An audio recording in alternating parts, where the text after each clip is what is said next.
Naam, assalamu alaikum wa rahmatullahi wa barakatuh. Wa alaikum salam wa rahmatullahi wa barakatuh Sheikh. Naam, tumeona kikao kimeenda lakini mwisho mwafaka umeshindwa kupatikana. Hebu tupitishe kidogo kikao kilikuwaje, hali halisi imekuwaje ili watazamaji hata kwa media waendelee kunufaika na waendelee kupata faida. Kikao kwa ujumla kilikuwa ni kigumu kwa sababu walikaa kama masaa 21.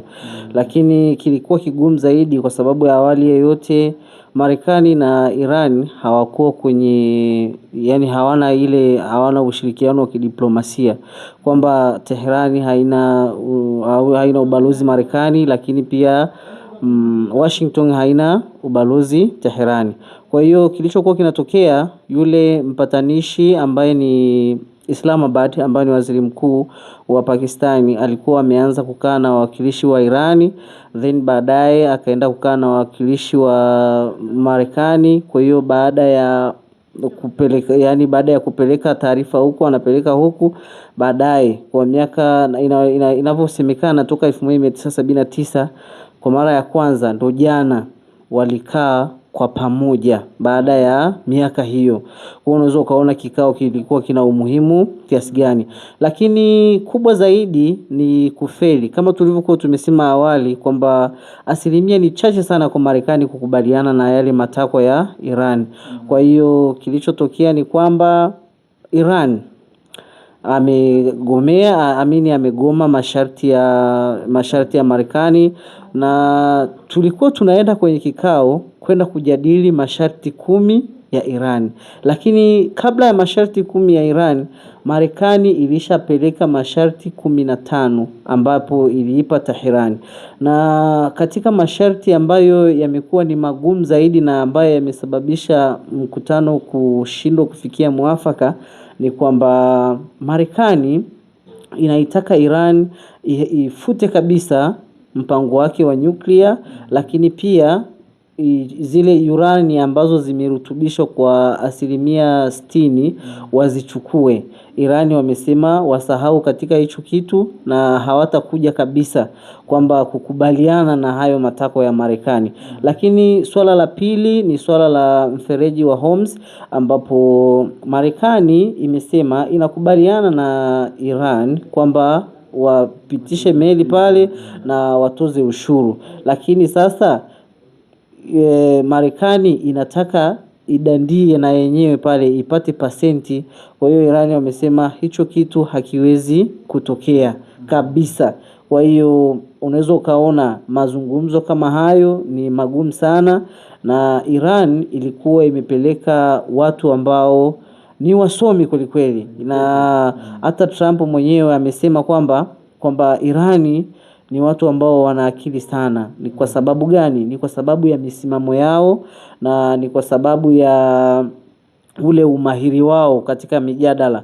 Nadhani Irani ndo taifa la kwanza ambalo linaweza kuivimbia Marekani. Na hivyo tunaweza tukaona ni kwamba wameweza kujipambanua katika kila nyanja. Sasa tukiangalia katika sura hiyo, kwa sababu leo muda wetu sio mwingi sana.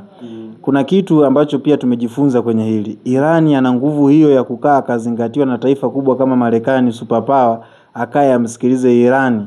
Kweli Irani amefikia na nguvu hiyo ya kukaa akasikilizwa na wakubwa kama ya Irani? Unajua, tuseme tu ule ukweli ni kwamba nchi zote ambazo zinaenda against na Marekani zinakuwepo hazipewi vipaumbele katika uso wa dunia. Lakini kiuhalisia tuliona mwaka 2024 kwamba yule Kim Jong Un wa Korea Kaskazini aliweza kujenga makazi ya watu wake, makazi 10,000, nyumba 10,000, ambapo ilikuwa ni miji mizuri zaidi na kuna sehemu nzuri zaidi, tofauti na tunavyoaminishwa kwamba wale ni wabaya na nini. Ni kwa sababu hawana Western pamoja na Marekani hawana maslahi huko. Kwa saizi tukimuita Irani kwamba ni mkubwa, tupo sahihi. Irani ni mkubwa kwa sababu vita wamepigana siku 40, na wamepigana vita siku 40 wakiwa still bado wao hawajai kuomba mazungumzo na nguvu bado ipo. Lakini kuna jambo jingine tumejifunza kupitia hili heka na hizi sekeseke. Yes. Tumeona mainjinia wa Iran wameweza kurekebisha reli takriban kilomita 700.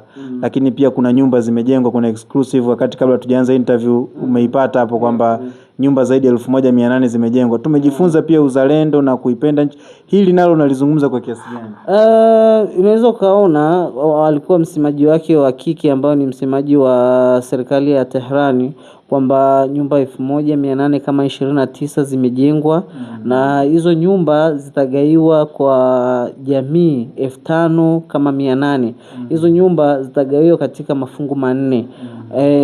Tehran iko tofauti sana na nchi zetu.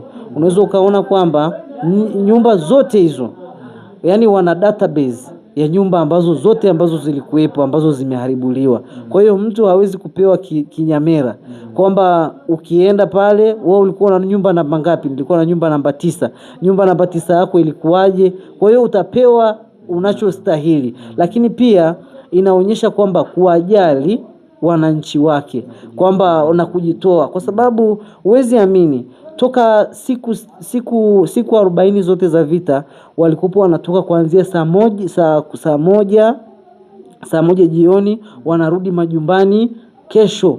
Yani wanatoka saa 1 usiku wanaenda maeneo ya barabarani na maeneo ambayo yamepangwa maandamano, wakiwa wanaonesha mshikamano na serikali yao, lakini walikuwa wanarudi saa 12 asubuhi. Hapo ndugu mchambuzi, pia tumejifunza hata watu maarufu wa Iran ikiwemo huyu waziri na msau ni waziri wa mambo ya ndani kama sikosei ya nje, alikuwa ni miongoni mwa watu waliokuwa mstari wa mbele kwenda kuandamana, kwa maana kwenda kwenye maeneo ambayo Marekani walitishia kuyalipua. Hili nalo nalizungumzaje, uzalendo wa viongozi kujitoa kwenye maeneo kama hivi? Irani wanaishi, yani ukiwa kiongozi Irani unakuwa ni mtu, japo una cheo lakini unakuwa ni mtu wa kawaida.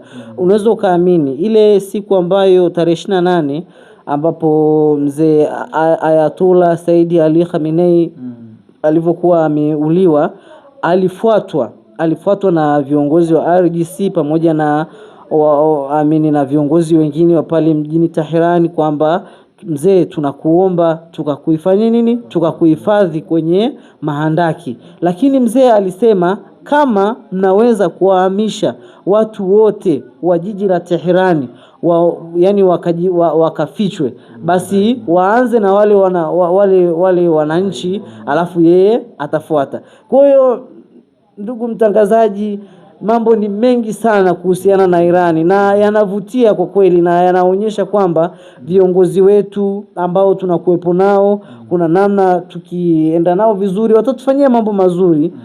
Kwa hiyo mimi nadhani Irani ni somo kubwa sana kwa nchi zetu hizi za Afrika ambazo zinaendelea na ambazo zimeshaendelea pia zimeona.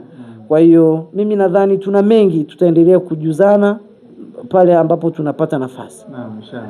Basi inshallah.